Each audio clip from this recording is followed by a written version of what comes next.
Hello guys, turabakiriye. Tubahaye ikaze kuri channel nshyashya yitwa Ngabo official. Ni channel izaba iriho ibintu byinshi bitandukanye. Icyo musabwa ni ukuhaba gusa kuva ku wa mbere kugeza ku cyumweru. Tukabahereza ibintu byinshi bitandukanye, ibyo mushaka byose muzabihabona kabisa. Icyo musabwa gusa ni gukora subscribe, share, ikindi ni ikiye comment. Rero tubahaye ikaze, dushyigikirane kugira ngo ibintu bigende neza muri buno buzima. Ijye kiba cyiza nuko tugomba gushyigikirana twese hamwe nk'abantu.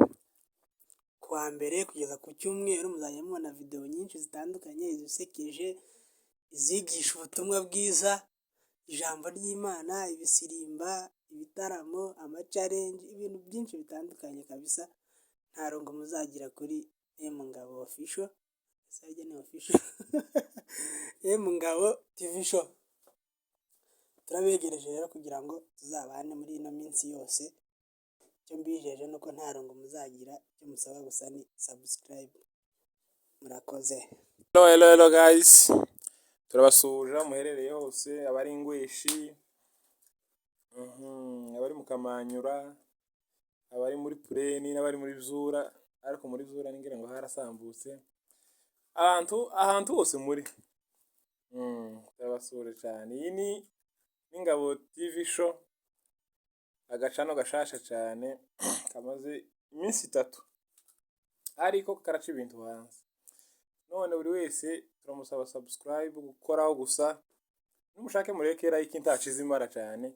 Mukore subscribe na share, comment nayo ntakibazo mwireke. Asigaye ibikorwa ni byinshi biri imbere. Tukomeze tubaheze show. Bye bye. Hi everyone, this is Isabel Mutuz. Aha turi ni kuri Ngabo TV show. Muhawe ikaze. Turabararitse. Tuzagirana ibihe byiza. Tuzatugira challenge, ibitaramo, indirimbo. Dufite abaririmbyi, turebe gutya.